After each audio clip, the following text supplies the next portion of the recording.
The art of command, how to earn respect when it's denied. Have you ever found yourself in a situation where someone publicly belittles you with a thoughtless joke or a dismissive attitude, leaving you feeling small and embarrassed?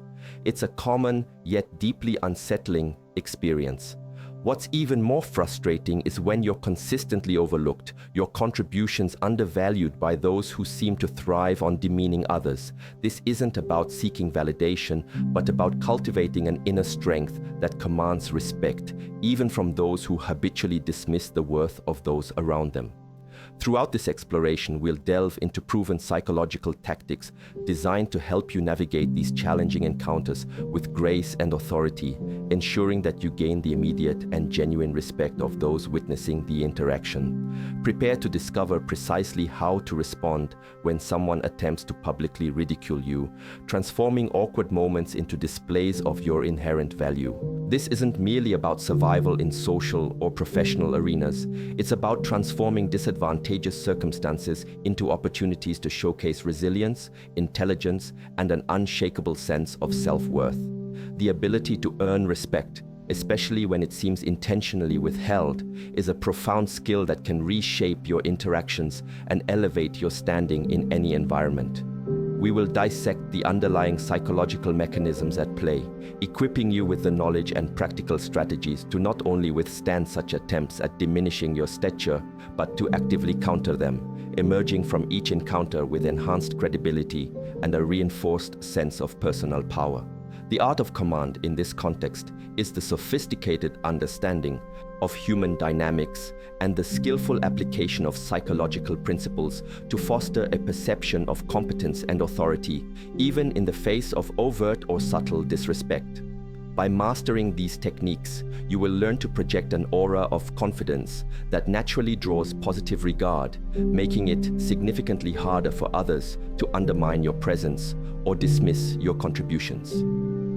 This journey is about reclaiming your narrative and ensuring that your interactions are governed by mutual regard, not by the capricious whims of those who seek to exploit perceived vulnerabilities.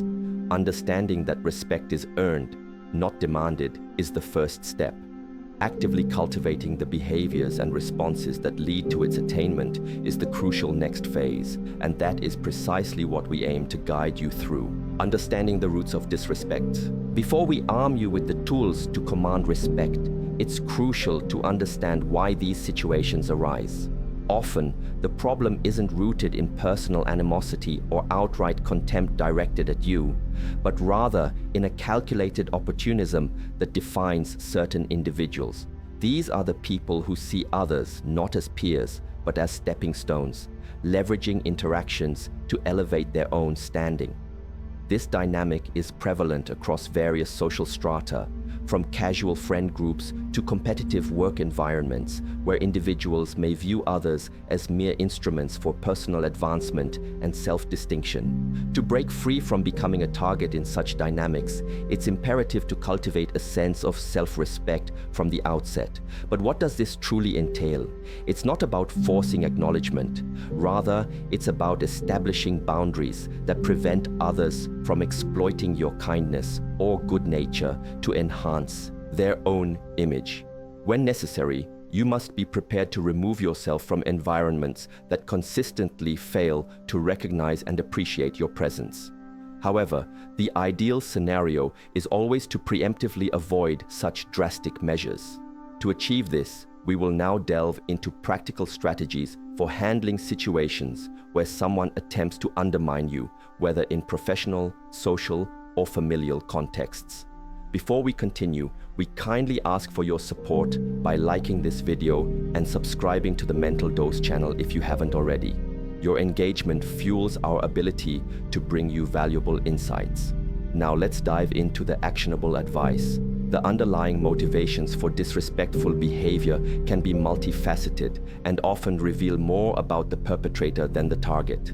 Individuals who consistently belittle or undermine others may be driven by profound insecurities, a desperate need for validation, or a deep-seated envy of those they perceive as more successful or confident. In professional settings, this can manifest as sabotage, the appropriation of ideas, or the public disparagement of colleagues to highlight their own perceived superiority. In social circles, it might involve gossip, exclusion, or the formation of cliques that actively marginalize certain individuals. Understanding this spectrum of motivations is not about excusing the behavior, but about depersonalizing it. When you recognize that the disrespect is often a projection of the other person's internal landscape rather than a genuine assessment of your worth, you gain a significant psychological advantage. It allows you to approach the situation with a degree of detachment, making it easier to employ effective countermeasures without being emotionally overwhelmed. Furthermore, the concept of calculated opportunism highlights the strategic nature of some disrespect. These individuals are often adept at identifying perceived weaknesses or vulnerabilities and exploiting them to their own advantage, whether that advantage is social capital, career advancement, or simply the fleeting satisfaction of exerting dominance. Your role, therefore, is to become a less attractive target by demonstrating strength, self-awareness, and an unwillingness to be manipulated. This involves a proactive approach to self-respect, which is not about arrogance, but about a quiet confidence that emanates from within. It's about knowing your value, setting clear boundaries, and being prepared to enforce them.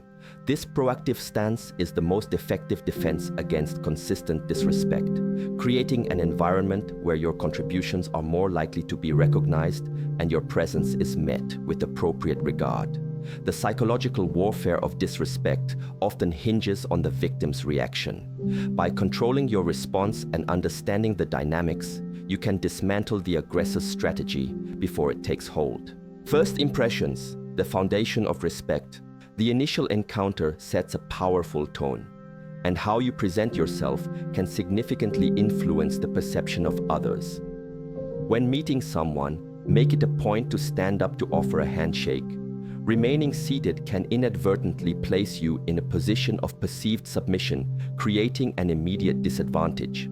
Furthermore, during greetings and introductions, resist the urge to focus on the other person's hand. Shifting your gaze downwards towards their hand, rather than meeting their eyes directly, subtly communicates a posture of deference. This downward glance can reinforce the idea of submission in the observer's mind. Therefore, whenever someone approaches to greet you, confidently rise, maintain direct eye contact, and offer a firm handshake. This simple yet impactful gesture establishes an immediate sense of self-assurance and equality, laying the groundwork for respectful interaction. This initial nonverbal communication is far more potent than many realize, operating on a subconscious level that primes subsequent interactions. Standing signifies readiness and engagement, projecting an image of someone who is present and actively participating rather than passively observing. It's a fundamental acknowledgement of the social ritual and a demonstration of respect for the person you are meeting, which paradoxically often encourages them to reciprocate that respect. Eye contact during this crucial first moment is paramount. It signifies honesty, confidence, and an openness to genuine connection. When you look someone directly in the eye during a handshake, you are communicating that you are not intimidated and that you are present in the interaction. This direct gaze establishes a sense of equality. You are meeting them on their level, neither looking down nor feeling looked down upon. The handshake itself, often overlooked in its subtle power, should be firm but not crushing, conveying a balance of strength and consideration. A limp handshake can suggest timidity or lack of confidence, while an overly aggressive one can be perceived as domineering. The ideal handshake is a confident, brief, and firm connection that conveys self-assurance. Imagine the difference between someone who slumps in their chair, offers a weak hand, and avoids eye contact, versus someone who stands, offers a steady gaze, and extends a confident handshake. The latter immediately commands a greater degree of perceived respect and competence, regardless of the actual substance of their future contributions. These subtle cues are the building blocks of reputation and influence. They are the silent language of presence and authority. By mastering these foundational elements of first impressions, you are proactively creating an environment where disrespect is less likely to take root. It's about setting the stage for how you wish to be perceived from the very outset, ensuring that your initial interactions are characterized by an inherent dignity and an unstated expectation of mutual respect. This proactive approach to establishing presence is not about being aggressive or overly assertive. It's about being grounded, present, and confident in your own bearing. It's a powerful, yet often underestimated tool in the arsenal of earning respect when it is initially denied or overlooked. It's about leveraging the inherent psychological biases that shape our judgments of others, ensuring that your initial presentation speaks volumes about your self-possession and your capacity for commanding genuine regard, even before a single word of substance has been exchanged. The conscious application of these simple yet profound physical and visual cues can fundamentally alter the trajectory of any relationship or interaction, setting a precedent for respectful engagement that is difficult for others to override without appearing overtly discourteous themselves. The power of the gaze, reclaiming the floor. Imagine being in the middle of a conversation, sharing your thoughts, only to be rudely interrupted by someone else seizing the floor. In such moments, the most effective immediate response is to meet the interrupter's gaze with a steady and resolute look. This simple action conveys a powerful, non-verbal message, signaling to the interloper that their behavior has been noticed and is not acceptable. Following this visual cue, you can then politely reclaim your turn to speak, perhaps by saying something like, "May I continue?" or "If you'll allow me to pick up where I left off." This approach clearly communicates that their interruption was disrespectful and that you will not tolerate being sidelined without valid reason. Often this pointed, calm look of disapproval is enough to halt further interruptions. This tactic is particularly effective in public settings, and it doesn't require an aggressive stare. Simply maintaining unwavering eye contact with a calm demeanor is often sufficient for the other person to understand the message and cease their disruptive behavior, shifting the focus back to you. The human gaze is a primal form of communication, deeply ingrained in our evolutionary history. It is one of the most direct ways we signal dominance, submission, interest, or disapproval. When someone interrupts, they are in essence attempting to exert a form of social dominance, attempting to usurp your speaking turn and control the conversational flow. By meeting their gaze with unwavering intent, you are subtly yet effectively challenging this attempt. You are communicating that you are aware of their interruption, that you do not condone it, and that you are not intimidated by it. This is not about aggression, it's about assertiveness. The key is to maintain a calm, composed expression, demonstrating that you are in control of your emotions and the situation rather than reacting impulsively. This visual reinforcement of your presence is crucial because it forces the interrupter to acknowledge their breach of social etiquette. Often, people who interrupt do so without fully considering the impact of their actions, or they may even be oblivious to the fact that they have done so. A direct, steady gaze brings their behavior into sharp focus, making them self-aware.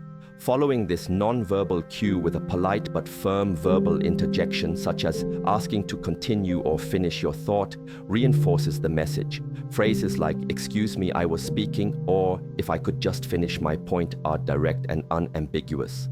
They reclaim your space in the conversation without resorting to shouting or aggressive confrontation.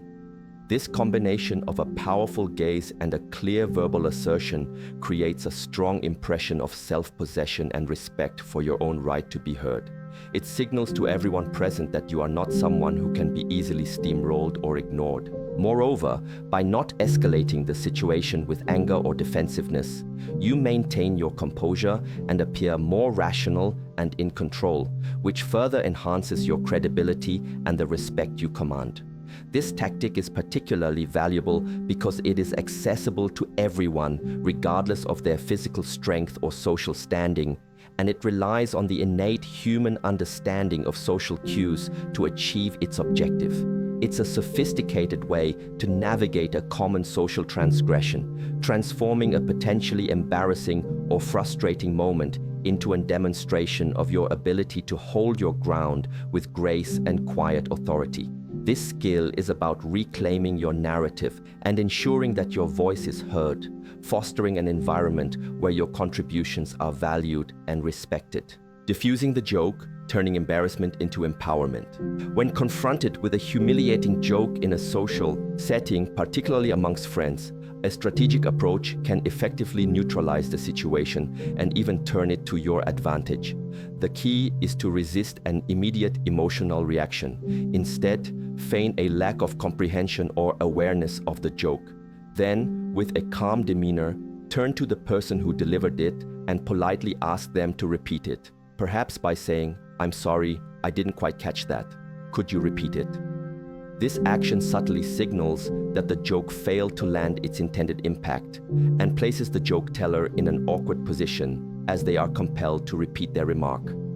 Repetition, especially in this context, often diminishes the comedic effect and can even highlight the silliness or insensitivity of the original statement. By employing this strategy, you not only avoid feeling personally attacked or embarrassed, but also shift the focus of discomfort onto the perpetrator, potentially making them feel more awkward than you. Repeating a joke rarely carries the same humorous weight as the initial delivery, and with this move, you effectively disarm their attempt to ridicule you. The psychological impact of this maneuver is profound. Jokes intended to demean often rely on the target's immediate emotional reaction, embarrassment, anger, or defensiveness, to achieve their desired effect. By withholding this reaction and instead feigning a lack of understanding, you deny the joke teller the satisfaction of seeing you flustered. The request for repetition is a masterstroke because it forces the joke teller to re-evaluate their own statement. When forced to repeat a poorly conceived or insensitive joke, the humor, if any existed, often evaporates. The repetition can highlight the absurdity, the meanness, or the lack of cleverness in the original remark, making the joke teller appear less witty and more foolish. This creates what psychologists call cognitive dissonance for the perpetrator. They intended to amuse or subtly insult, but their effort has backfired, making them the focus of awkwardness rather than you. Moreover, this strategy preserves your dignity and composure. Instead of appearing as the victim of a joke, you emerge as someone who is unfazed, perhaps even too sophisticated to grasp such lowbrow humor. It's a subtle assertion of intellectual and emotional superiority without overt confrontation. The onlookers witnessing this exchange will likely perceive the joke teller as the one who faltered, not you. They will see your calm request for clarification as a sign of your measured temperament, and the joke teller's repetition as a sign of their awkwardness. This effectively neutralizes the intended humiliation and can even garner you sympathy or admiration for your poise under pressure. It's a powerful demonstration that you are not a passive recipient of others' attempts to diminish you, but an active participant who can skillfully redirect negative energy. This tactic is particularly effective in situations where direct confrontation would be socially awkward or counterproductive, offering a graceful and psychologically astute way to maintain your standing and even gain an advantage. It transforms a potential moment of personal degradation into a quiet triumph of wit and self-control, reinforcing your image as someone who is composed, intelligent, and difficult to undermine. The art lies in the delivery, a calm, polite request that subtly disarms and redirects the intended offense, proving that sometimes the most effective response is not a direct rebuttal, but a strategic, albeit feigned, lack of comprehension. The art of disruption, neutralizing provocation. When someone attempts to provoke you or deliberately push your buttons, a highly effective psychological maneuver involves injecting something completely unexpected into the conversation. This could be a question or a statement that is entirely unrelated to the current topic of discussion. For instance, you might inquire, "Do you happen to know of a good coffee shop around here?" Or comment, "I think I might have put on too much perfume today." The critical element here is to deliver this diversion naturally, as if it's a genuine, spontaneous thought, to prevent the other person from suspecting your intentional strategy. This unexpected shift effectively disrupts the momentum of their provocation, forcing the interloper to lose the thread of their attempt to destabilize you. By introducing an out-of-context element, you break their conversational grip and steer the interaction away from their manipulative tactics. This technique is rooted in the principles of cognitive load and attention management. Provocation often relies on creating a specific emotional or psychological state in the target, keeping them focused on a particular issue or accusation. By introducing an irrelevant, non-threatening piece of information, you essentially create a cognitive interruption. The provoker's mind, trained to engage with the specific dynamic they are trying to establish, is suddenly presented with something entirely outside that framework. This forces a momentary mental reset.